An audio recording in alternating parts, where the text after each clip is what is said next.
Assalamu alaikum wa rahmatullahi wa barakatuh. In today's video, we will take you on an amazing journey that will strengthen your faith and leave you in awe. Did you know that the Quraysh asked 3 questions to test the truth of the Prophet Muhammad sallallahu alaihi wasallam? These questions were: 1. What is the story of the people of the cave, Ashab Kahf? 2. Who was Dhul Qarnayn? 3. What is the soul? These questions carried deep wisdom, and their answers revealed the marvelous secrets of Allah's power. Today, we will explore the stories behind these questions, the incredible tale of the people of the cave, the grand expeditions of Dhul Qarnayn, and Allah's command regarding the soul. This video will not only strengthen your faith, but also greatly enhance your knowledge. So, watch till the end, like, share, and subscribe to our channel for more such informative videos. Without further delay, let's dive into today's fascinating topic. Their bodies, skin, and hair, everything was perfectly fine.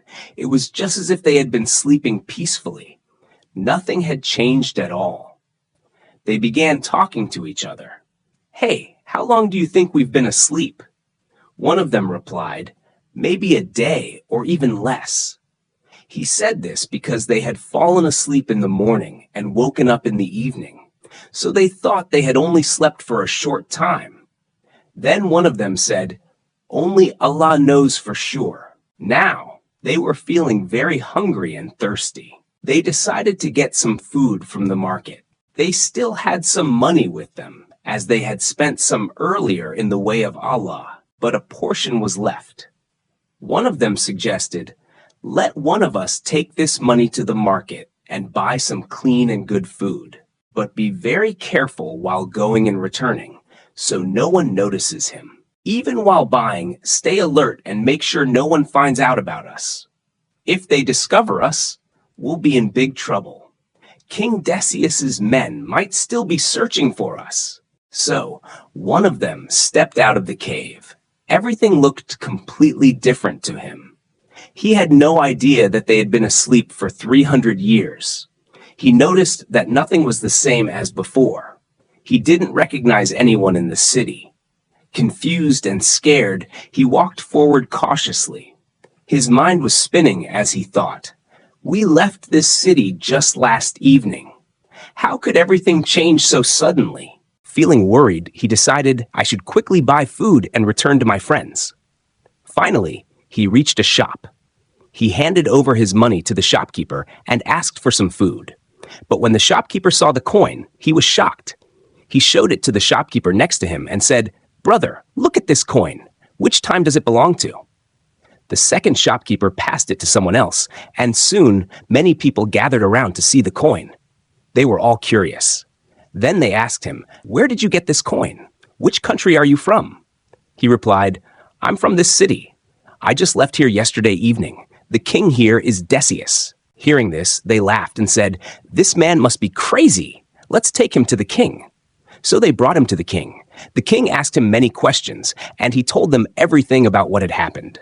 The king and everyone else were amazed after hearing his story. Finally, they said, "All right, take us to your companions. Show us the cave." So they all started walking towards the cave with him. When they met the young men in the cave, they told them, "King Decius' rule ended 300 years ago. Now, pious people who believe in Allah are in charge here." The young men decided to spend the rest of their lives in the cave. That's where they passed away. Later, people built a mosque on the mountain as a mark of respect for them. According to another narration, when the young man returned to the cave with the crowd, he said, "You wait here. Let me go in and inform them first." He went into the cave, and Allah made him and his companions fall asleep again. The king and his people searched for him but couldn't find either him or the cave. Allah hid the cave and the young men from everyone's sight. People have different opinions about how many they were. Some say they were 7, and their dog was the 8th. Others say they were 9, and their dog was the 10th. However, only Allah knows their exact number. Allah also told his Prophet, sallallahu alaihi wasallam, "Do not argue much about them, nor ask anyone about their number, because people only guess and don't have clear evidence." The disbelievers had also asked about Dhul Qarnayn. Details about him are as follows. Dhul-Qarnayn was a pious and powerful king blessed by Allah. He carried out 3 major expeditions. In the first expedition, he traveled to the place where the sun sets. There, he met a nation, and Allah gave him the choice to either punish them or treat them kindly. Dhul-Qarnayn said, "Those who are unjust will be punished by us, and after death, Allah will also punish them. But those who believe and do good deeds will be rewarded generously." In the second expedition, he reached the place where the sun rises. There, he found a people who lived without roofs over their houses.